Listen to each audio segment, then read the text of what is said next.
San Francisco has been challenged by a drug crisis over the last few years.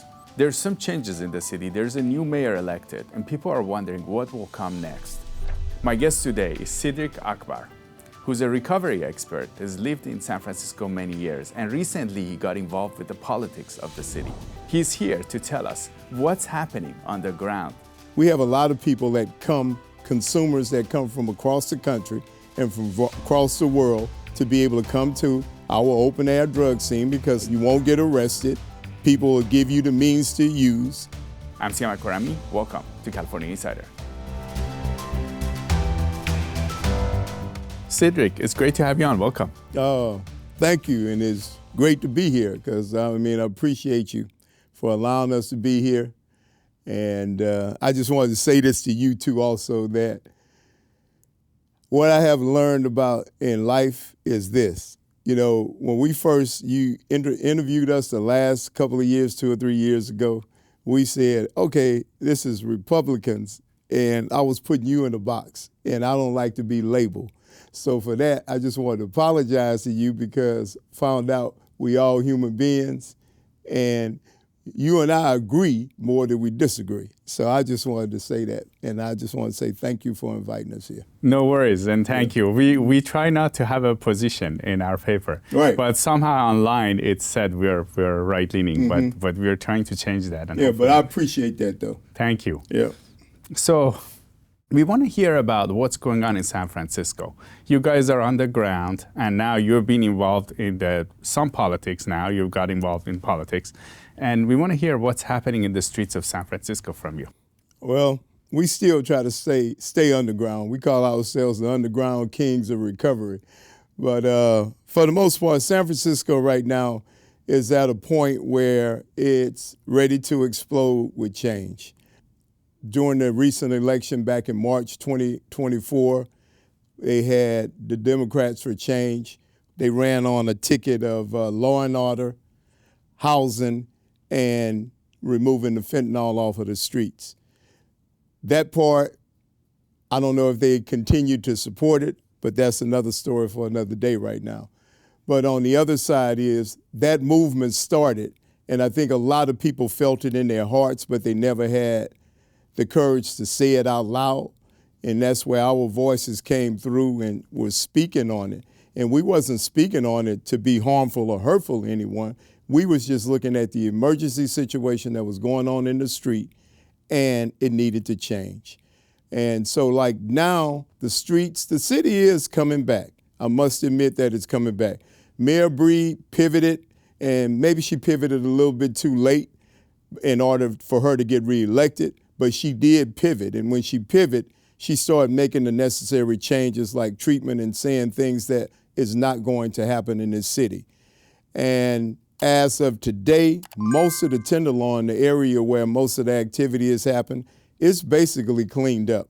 You may have 1 or 2 blocks that are with people on them, but one thing is gone, all the tents are gone, and they're moving people off of the street. But what they've done is moved everybody from the Tenderloin to the 6th Street corridor, one of the main thoroughfares of coming off the freeway, and from Market Street to about Folsom Street, which is about a 4-block range, and the alleys in between. It's just open-air drug markets, open-air drug use, and the decadence of whatever happened in the city over the last 4 years. But the embodiment of the city and the people of the city won't change now. And you can kind of sense it because more people are coming back to the city, tourists are coming back to the city, and it's all concentrated in one area right now. Now, do we have enough money to be able to take care of this situation? I would say we do, but we're also going in a budget crisis. So we're going to have a budget deficit for the next 2 or 3 years. But as we move into this, I always believe there's enough money in this city right now to take care of this problem. Because the other side is we have a lot of people that come, consumers that come from across the country and from across the world to be able to come to our open air drug scene because nothing is going to happen to you. You won't get arrested. People will give you the means to use, in which I mean DPH. DPH still, at this point, when we're at this pandemic level with drug use and with fentanyl, they're still going out in the middle of the night, passing out pipes, passing out tin foil. So for me, it's like, if that's what you're doing, be open and upfront about it. Why do you go out at midnight, 2 or 3 o'clock in the morning, passing it out, instead of doing it openly in the daytime? And my part is that we should be past that at this point. It's time for it to just say stop, total abstinence, and that it needs to be removed from the street. But a lot of people are feeling this now and sensing it. We used to be at this part where everybody wanted it off the street, but they always said compassion. And I was always confused about compassion, because I can tell my child no, and I'm still being compassionate. I'm still your parent, and I still know what's best for you sometimes. But on the other side, most people let it exist and do nothing about it. And I'm just going to put this on it, that by being more, I would say, white people that are on the drugs, young white kids that are on the drugs, I think is another reason why the compassionate side is always there, saying compassionate. Because it wasn't compassion when it was crack in the 70s and the 80s, and even in the 90s. Nobody was talking compassion. Everybody was talking about lock them up for one rock, half a rock, whatever, because it had a black face on it. So when it's a white face on it, all of a sudden it's changed. Now we have to be compassionate in removing them from the street. Now we have to be a lot more lenient. Now we have to be able to put our arms around them and give them the means to continue to hurt and harm themselves. But at the same time, the people of color in those neighborhoods are suffering when those kids have to witness this every day. When you have to step over, when you're walking down the street and people's wasted matters on the street. When people do whatever they want to do when they want to do it. So, but when you're looking at it, just to answer your question, we're in a part where we're ready to change, and it's a place where it change, and I think we're at the doorstep to be able to make that change. But it's going to be up to the new mayor to come in. He got a hell of a job on his hands, but it's going to be up to him if he has the courage to be able to make the necessary decisions to remove it, because nobody wants to arrest anyone, but that's what needs to be done as far as I'm concerned. You offer them help, you offer them treatment, you offer them whatever it is that they need, be it mental health or whatever it is. If they refuse, then the consequences is then you go to jail. Then while they're in jail, what we should have in jail is even programs in jail, mental health services in custody, so you still have access to be able to help them. And even after they are there, to offer them the same kind of help when they are released. The problem is in San Francisco is the judges, because the average length of stay in county jail in San Francisco is 3 days, no matter what the crime is. So what can change in 3 days? No matter what the crime is, they'll put you on an ankle monitor. If it's a violent offense, they'll put you on an ankle monitor. Now, that's changing a little bit. The DA is pushing very hard, but the judges have not changed at all. So there was a crackdown on the drug dealers. Is that happening? They were arresting the drug dealers. They're still arresting drug dealers, but they're not arresting them at the rate, because there's still drugs on the street. So, and even if they get arrested, then most of them are Hondurans. So then San Francisco want to hide behind this, we're a sanctuary city. So you shouldn't punish them at all for what they're doing, because most of them are selling drugs against their will.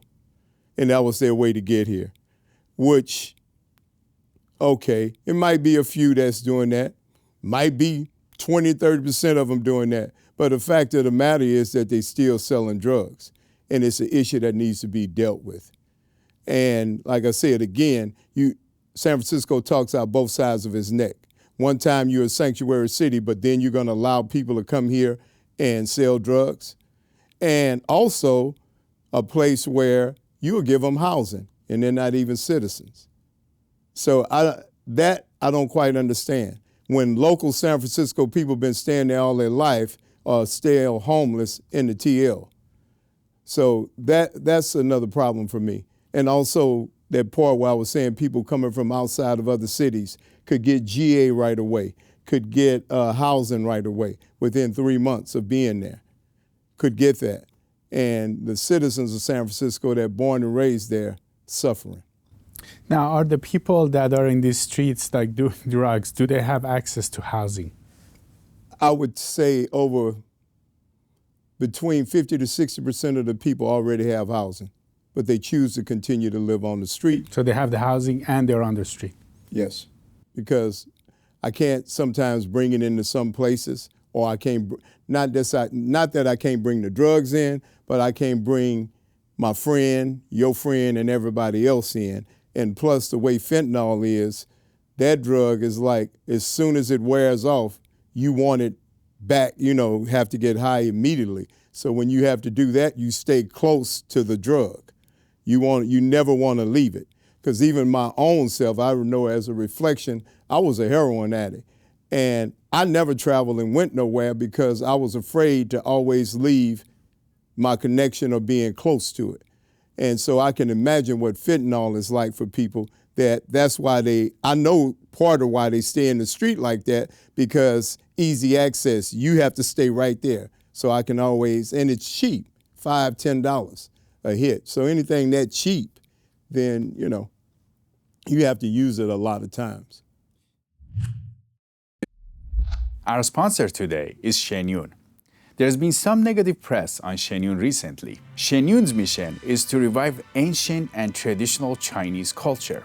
Shenyun Performance started by a group of Falun Gong practitioners in New York. Falun Gong is a spiritual and religious group which believes in living by truth, compassion, and tolerance, putting others first. The Chinese Communist Party, CCP, has been persecuting it since July of 1999 in China. Since Shenyun started, CCP has been targeting it in the US and across the globe by playing different kinds of schemes to cancel the shows or impact the performance. The current negative reporting originated from some Chinese social media accounts.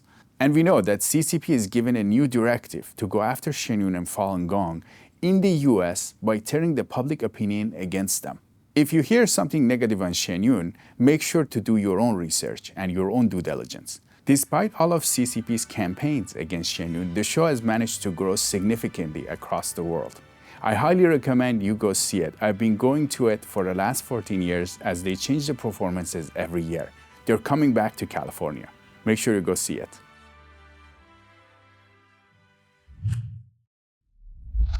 Now, you said that this drug use has moved to the other section of the city. Yes. Is it less visible? Is it better for the community? No, it's not. It's even worse for the community.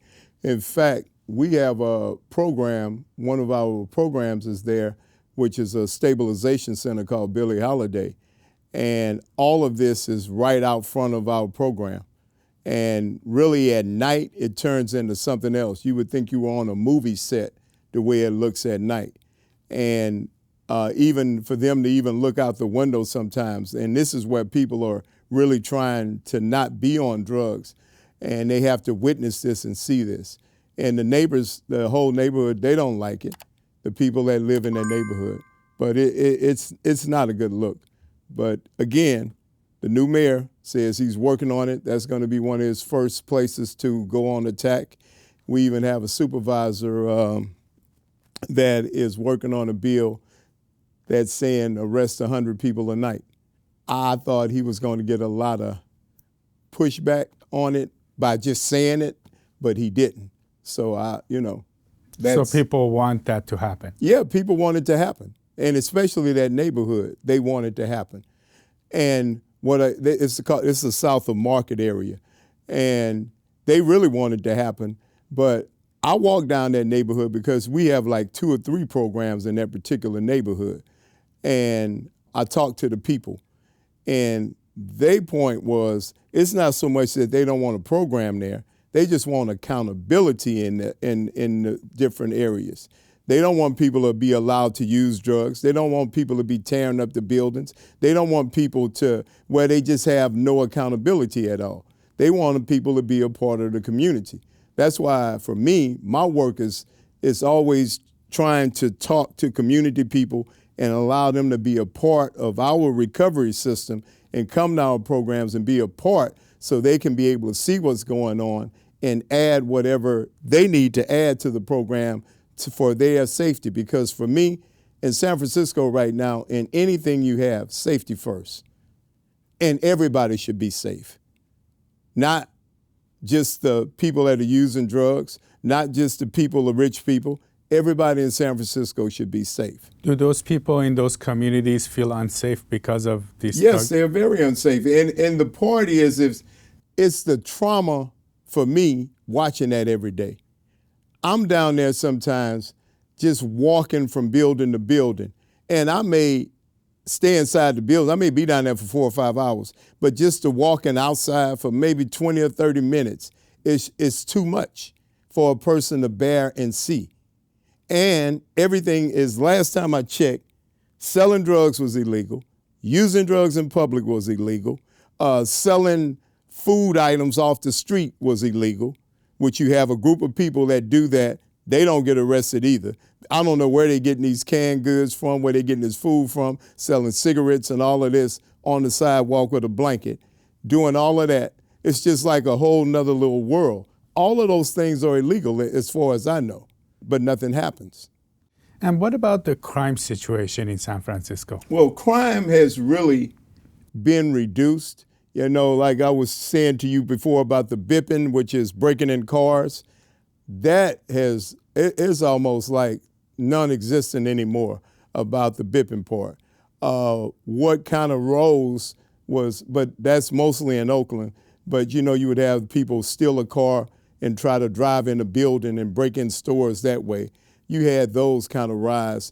But as far as for like violent crimes or like even the running in stores and taking things, I really have seen, I thought the holidays was going to really be ugly, but I've seen a decrease in it. And most people are hiring armed security guards to be in their stores, and they're not allowing it to happen anymore.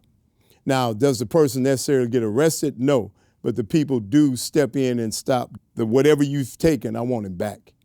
So that part has changed. Those car break-ins were very common in San Francisco, right? Now they're not happening.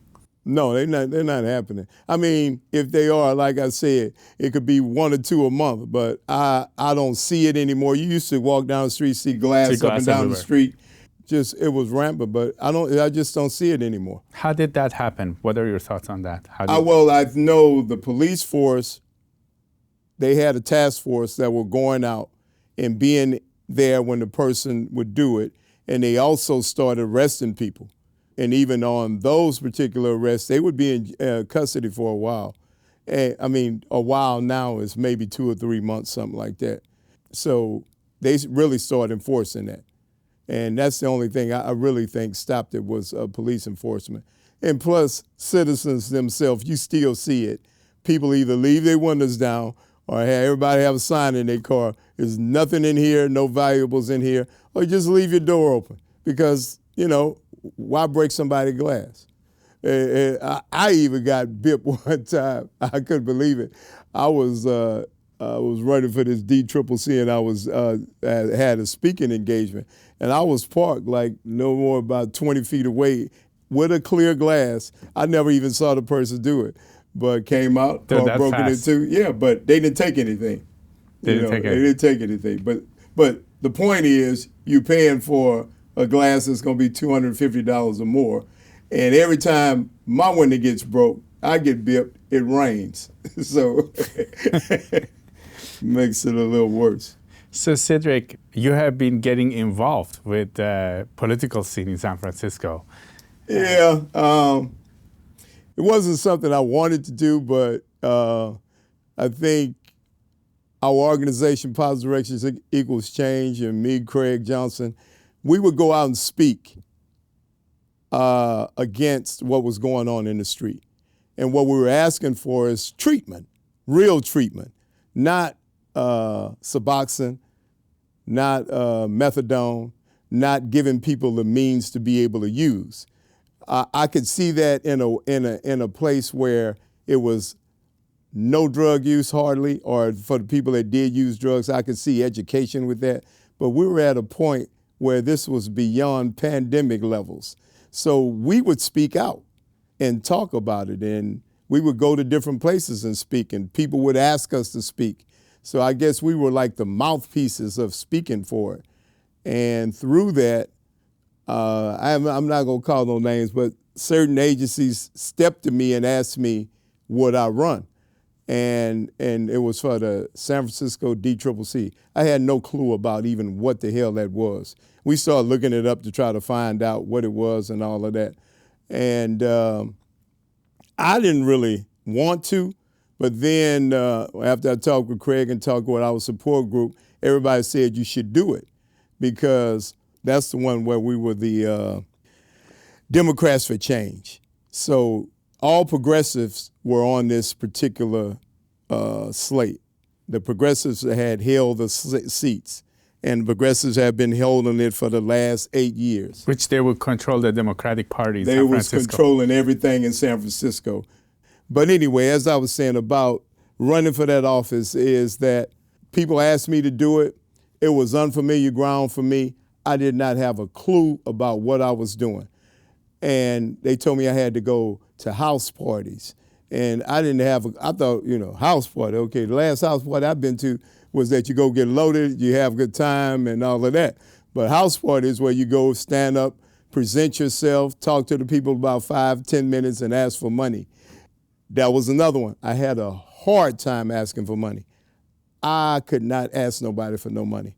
It just didn't fit in me. And plus, most of the house parties are all in front of white people and at nice homes and all that. And so I had to stand there and present myself, not a politician, not knowing anything. And then when I started looking at politics, it really hurt me deep because I left the streets, right?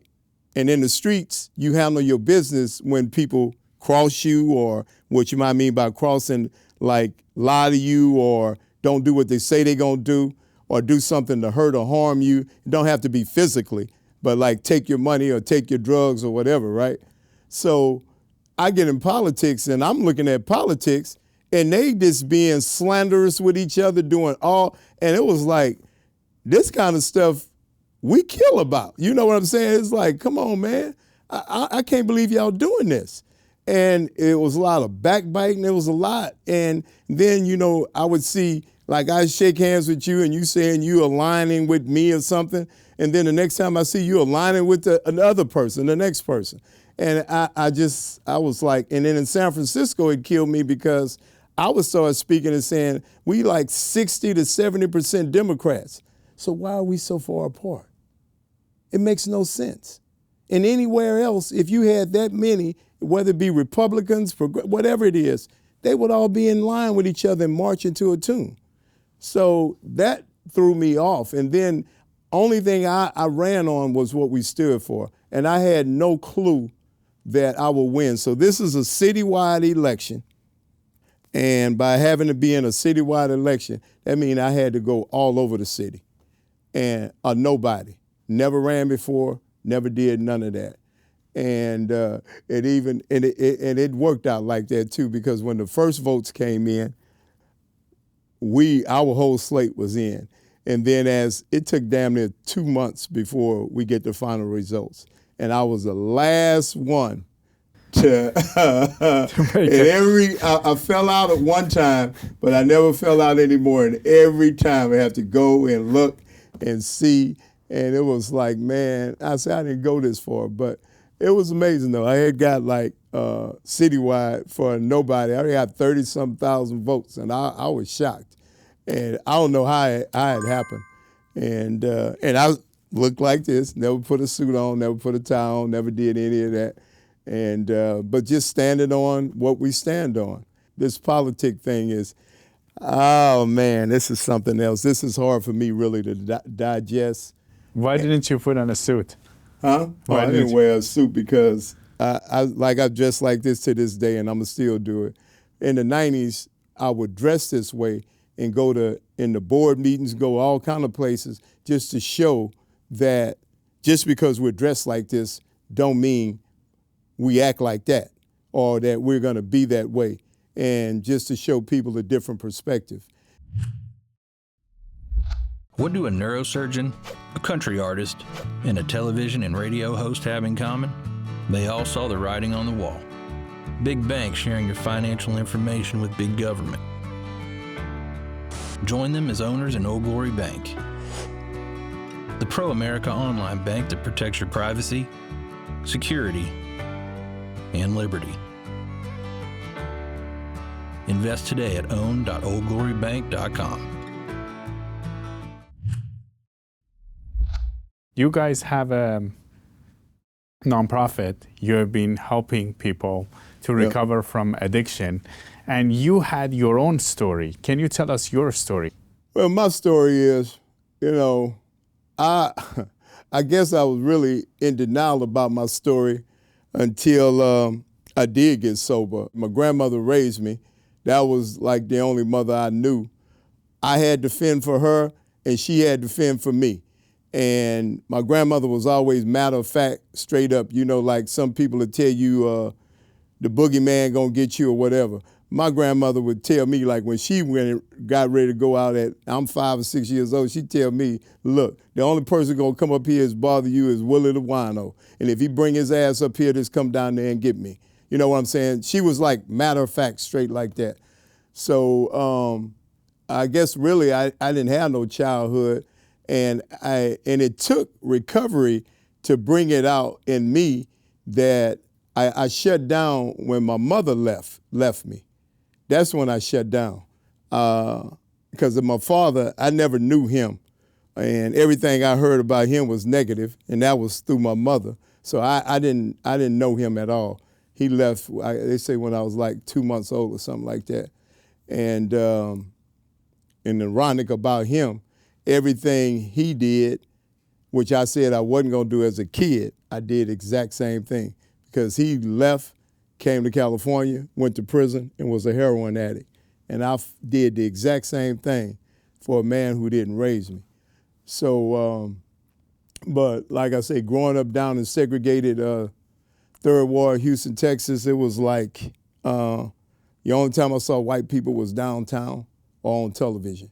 That's the only time you seen them, because everything where I grew up was all black, and even the dentist was black, and then the teachers lived on the block. If it's one black policeman, they lived on the block. Everybody lived on the block, so it was a little different, and you just didn't do things on the block. But everybody in my household, all my grandmother's children were drug addicts. They was heroin addicts and all that. And I thought I never, like I said, would never do it. And everybody was hustling. So, that's what I knew. And it was normal. It made, if you want to be around, this is what you got to do. And the only thing that saved me, and I don't know who did it, I don't know, that part I don't remember, but they sent me to Catholic school. And when I went to Catholic school, that was the only thing that I think saved my life. Because the discipline, they taught me discipline. They taught me how to read, they taught me how to write, and they taught me how to kind of like think. And then by it being black nuns that was in the school, it was all black nuns, they were preparing us because I was still segregated, a lot of segregation. So I think like in the 6th or 7th grade, we were gonna integrate and go to the white school. So everything they were doing was preparing us to how smart we had to be, how we had to be this, how we had to be that. And that's where I got my basic education from. Because after I left Catholic school in about the 6th, 7th grade, I went to public school. I quit doing everything after that. But grew up like that, and like I said, everything was hustling. My grandma was hustling all the time. And what kept me in her business was because she couldn't count, she couldn't pay bills, she couldn't do a whole lot of stuff. So I wound up doing it. And so when you came here, you got into trouble, right? You got into prison. I went to prison about damn near a month or two when I got here. Now in Texas, I went to jail a lot of times, but I had never been to prison. I got in California, like I say, between a month and two. When the first case I caught, they sent me straight to prison. How did you turn things around? I think it was more about my daughter, I think, is what did it for me. I had cases in like Marin, every county that was bordering San Francisco, including San Francisco. So I knew I was going to do automatic 10 years no matter what. Every county kept saying, we're going to wait till the last county. Whatever they do, that's what we all going to do. I was in the Marin County Jail, and they sent me to court by myself. And what hurt was I went before the judge. I thought I had played it, right? And the judge say, Mr. Akbar, I don't have a problem with you going to no program. That's fine. And then he say, District Attorney, what do you say? He said, I don't have a problem with Mr. Akbar going to the program either. After he bring these 10 years, then he can go to the program. And my little heart just dropped. And I went back to the holding cell, and I was only 2 times I did. I cried, but it was like hurtful crying, but no tears came out. And I just thought about it, I said, if I keep doing this, I'll never see that little girl again. I won't see her no more. And I didn't necessarily do it for her, but I think that was the moment I actually was saved, because I was determined that no matter where I go and how this stuff happened, even if I got to read a dictionary or a Bible or whatever it had available, I was going to be determined to do my best to stay sober. And but I didn't know how I was going to do it. But I said, I'm going to do my best to do that.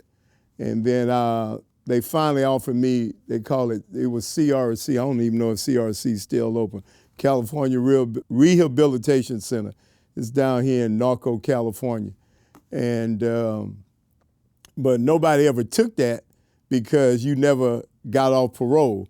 And like that song, Hotel California, that's what that was named after. You could check out, you could check in, but you can't check out. Meaning that you could, that's a place you could actually walk up to the gate and tell them, look, I need to come back in here, and they'll let you in. But you never know when you're getting out. So everybody was telling me, man, don't take that. But it put a foot on my neck.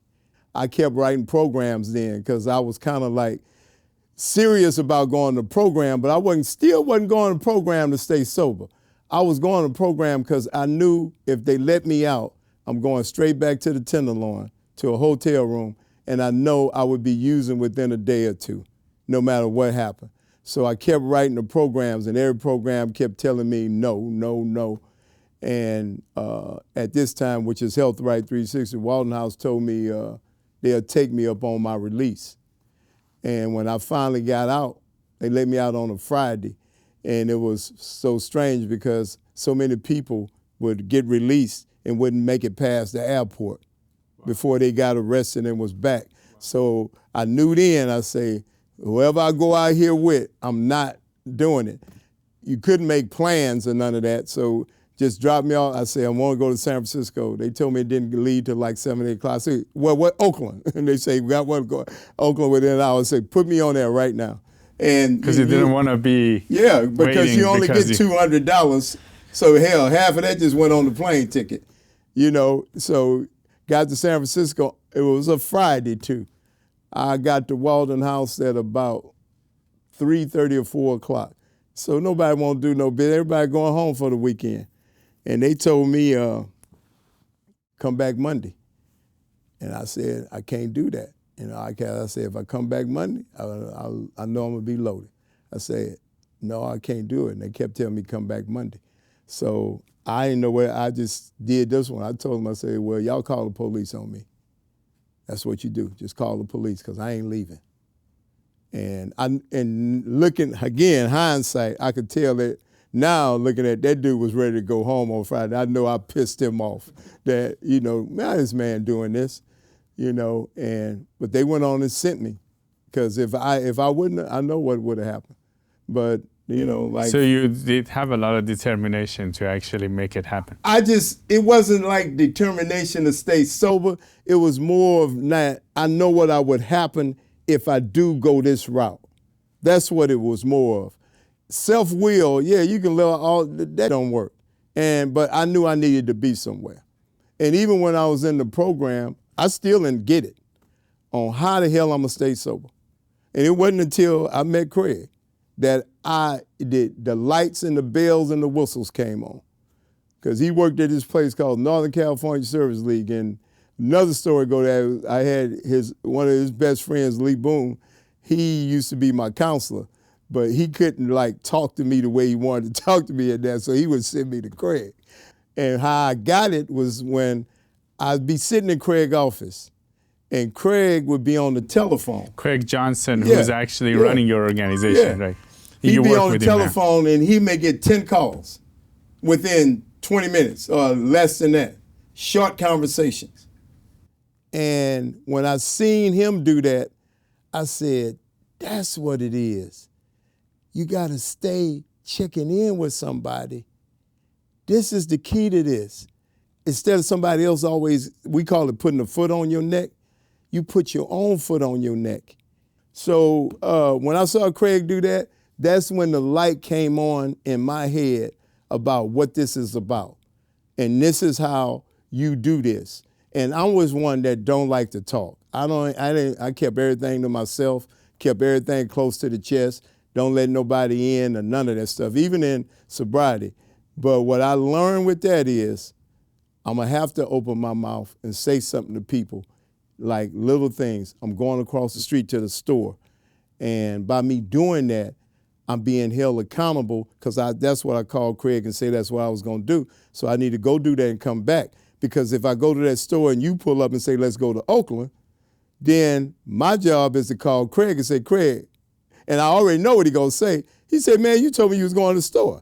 And who is this dude? You know, you're gonna get the third degree and all that. So it's like— it's another layer of protection for you. Yeah, it's accountability. And that's what we're talking about too in San Francisco today. Accountability. Accountability don't mean punishment. Accountability means you need to be accountable for your actions. Because whatever you do has consequences, either positive or negative. And you have to step into them responsibilities and accept them, whether you want to or not. And it doesn't mean that people don't love you.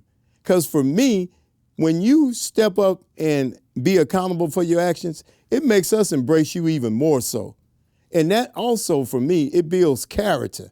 You can stand on that.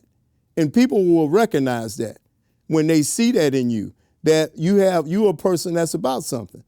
And that's another thing about with us at Positive Direction, we do a family approach with people. We're a little rough around the edges, and we like more in your face, but it's still a family. We want you to be feeling like you're a part of something.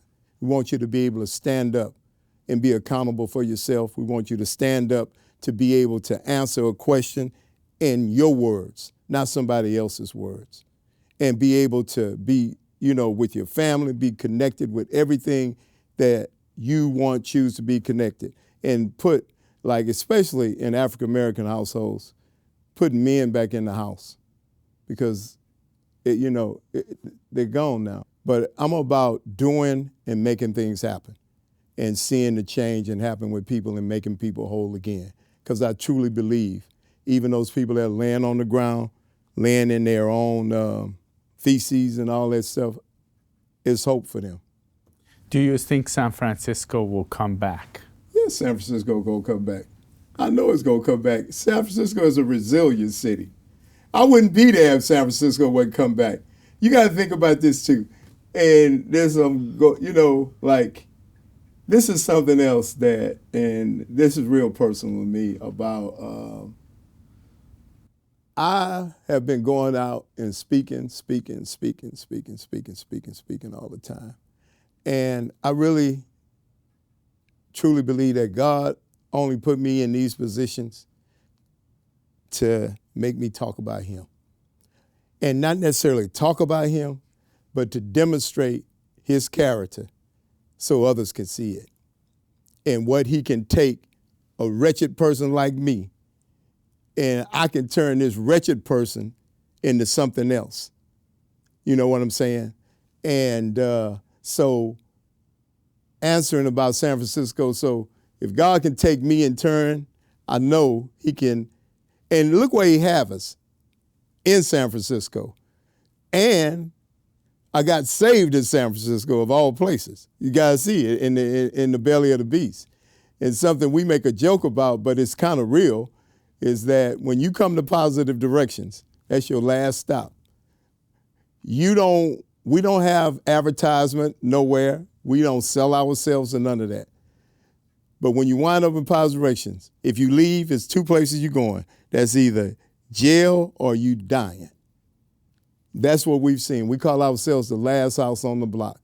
And I think God just put a bunch of heathens together to work for his purpose. And because even in this, I never thought to this day at Positive Directions it was changed. We have a weekly Bible study class. People actually praying now. And, I never thought we would do that. Especially myself, never thought that.